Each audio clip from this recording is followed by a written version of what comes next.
Hi there, Kristen with Intuitive Healing Services. Just wanted to take some time to hold space for, 2021's been an interesting year to say the least. Profound, intense, a lot of loss, a lot of grief in this year. But also, it's taking the time to really look at what growth, what opportunities for our expansive evolution as a person, as a soul, as a light being. What kind of opportunities have presented themselves, and how have we grown from those nudges or sometimes tsunamis that hit us in this last year. And so I'm just taking some time to hold space for that gratitude, even though it's not always easy when there's trauma and pain, but being able to hold that space of gratitude for the journey of what that's bringing us through. And I hope this finds you in a place where your heart can hold that space of gratitude. And sometimes we're not in that place. Sometimes we're, angry, or we're just stuck in a feeling stuck, but there's never any stagnancy. There's still movement in that. Just feels heavy at that time. But if you're finding yourself truly in a place that isn't allowing you to feel like you're being able to be truly, look at that. We'll always restrict what we don't want to express. May we be cleared of any of those blockages that allow us to not be able to fully express ourselves in a healthy and honoring way for ourselves. So holding space for those that are needing to be able to clear those energetic fields and allow themselves to express themselves authentically and safely from a place of love and compassion. So we gift that to you. And with that, I guess we are going to begin. I never know any agenda of what is going to be coming through, and this is just holding space of remembrance and love and honoring who we are as light beings, as souls. And the most important thing for us to know and to really nurture within ourselves is how we are all light. We are all crystalline light. We are all light of God.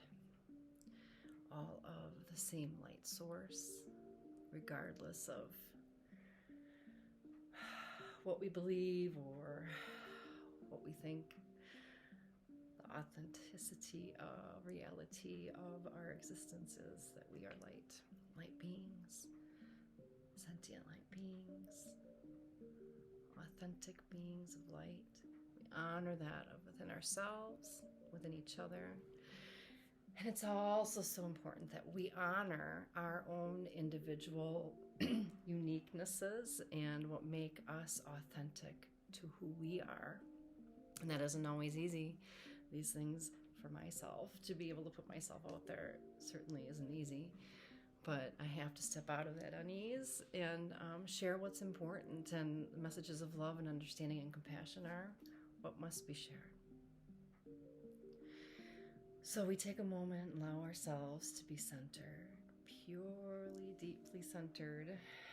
What does that mean, and what does that look like? Well, when we call upon it, it creates its own pull, its own gravitational neutrality. It's truth. It has just an authenticity that it wants to take you in, wants to plug you in fully. But we'll often resist fully anchoring into that, because then we have to let go of all the other stuff that isn't authentic. But we create as real. A lot of it's just the non-reality BS that we create in our heads. Anyway, once you're able to really step out of that fear that limits you from moving into the authenticity, because you're not wanting to hold on to anything that's holding you back. You're wanting to step into truly what's authentic and right for you. So in that, when we allow ourselves to first get into our truest point of neutrality, that centered, neutral place, Any resistance, we just allow to just float away. It doesn't matter. Whatever doesn't serve us, it's not mine to hold on to. It doesn't matter what it is. It doesn't need a name.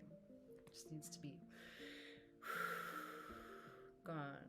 And allow yourself to really be truthful with yourself in the space that you're in, the authentic reality, the chamber that you're creating around yourself. Is it the echo chamber of ego or disreality, disease, unease, fear? These echo chambers certainly create their own cyclone energy that keeps you stuck. And so we remove that, and we only allow to be in the chamber of authenticity, for in that truth only resonates. And so whatever crap you want to attach to that, it will not, you can't even think about what that was. It's so not a part of you anymore.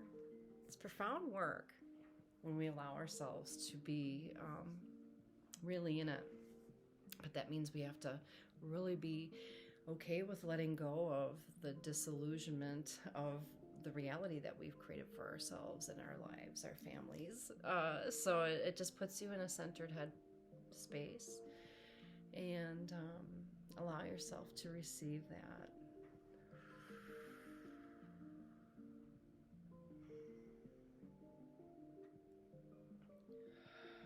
It's also important that we know that movement and movement of our bodies properly, and that doesn't mean you have to be strenuously exercising. It just means movement, even if it means that you're just sitting and making movement. These things are important. Movement is life. So make sure that you're incorporating that into your life. And water is life.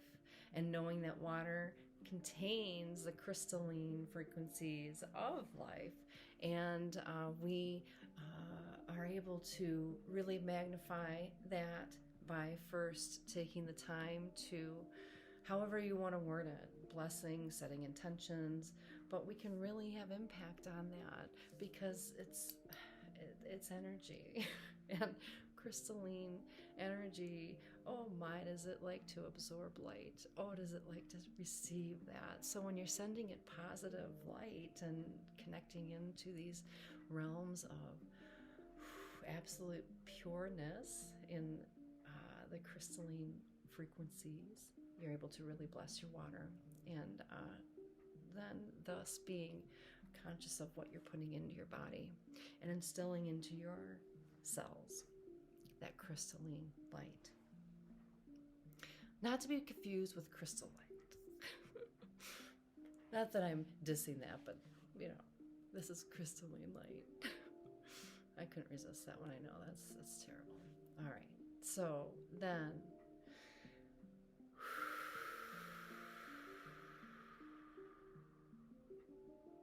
after we allow ourselves to really also receive that crystalline light with frequencies within ourselves, in our cells, and within ourselves, it's profound, life-changing, and it really does alter how you perceive the world around you too, how you're able to interact with it much more authentic. And there's a lot of clarity that comes with that. Clarity doesn't mean, though, you have to speak it to everybody, whatever your truth is. Everyone's in their own places and their own journeys, and we must honor that within each other also. It's so important that we honor our uniquenesses, what makes us individuals, because there is only one of us. There's only one. But we're that special and individual, and we matter profoundly.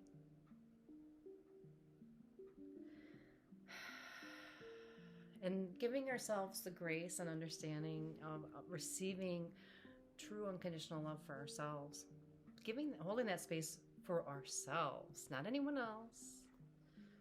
first ourselves and really being true into that. That's not always easy, because we tend to put ourselves last, and so putting ourselves first in that and allowing ourselves to receive that, it's a beautiful gift, and it shifts things profoundly also in allowing you into states of grace, of allowing yourself to really easily transition into being able to release stress and all these other things too. So it's important to really allow yourself that grace of self-love. With that comes self-understanding, self-awareness, being able to step into your true, authentic self. That isn't always easy, because what is that? We create so many different versions of what we think our authentic self is, and then all of a sudden we realize, oh, ooh, wow. So you look in that closet of people that you were in the past. Ooh, interesting. How much we change and evolve and grow. It's profound. It's beautiful. Giving ourselves the grace and understanding of knowing that we're living life and learning and growing along the way. It's not all roses and sunshine and rainbows, right?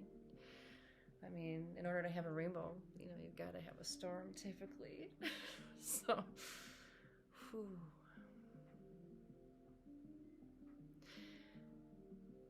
And along with having grace for ourselves, grace for others too. And then it's also important to have boundaries. Boundaries are so important. We have to honor ourselves and honor those boundaries. And sometimes that isn't well received by others, but you know what? There are boundaries, and they're being set for our wellness, and that's important. Very important. Honoring yourself. And with that, I ask if there's any other information that wants to be shared or expressed, or how we can step into 2022 with fresh perspectives and new outlooks. No agendas. But know that the universe wants us to be prosperous. The universe wants us to do well. The universe wants us to really be in our true, authentic self, because we are so unique and special. And so when we celebrate that, amazing things do come our way. We have to trust that. Dimming our authenticity doesn't get us anywhere but just dimmed, right? We're not sharing who we truly are. Not a version of who we think we are because we see other people doing that. And that must be how I'm supposed to be. No.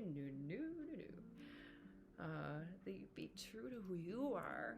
What does that look like? Maybe you don't know. Well, take the time to find out. It might be completely opposite of what you thought you were. And that's always eye-opening. It's humbling and it's beautiful to be on that journey of self-discovery, I must say. And so with that, I thank you for your time, and I wish you all the best. And may 2022, again, hold no agenda, but only just love and grace and expansiveness and understanding and abundance, love, compassion for yourself, being present in your authenticity and embracing what makes you uniquely you. It might not be stuff that other people might not all resonate with, but when you're resonating true to who you are, you will bring others around you that resonate in the same way. And isn't that beautiful when we can find our other, tribe of unique people like ourselves? It's beautiful when you can find that. That's for sure. Wishing you all nothing but love. Thank you for your time.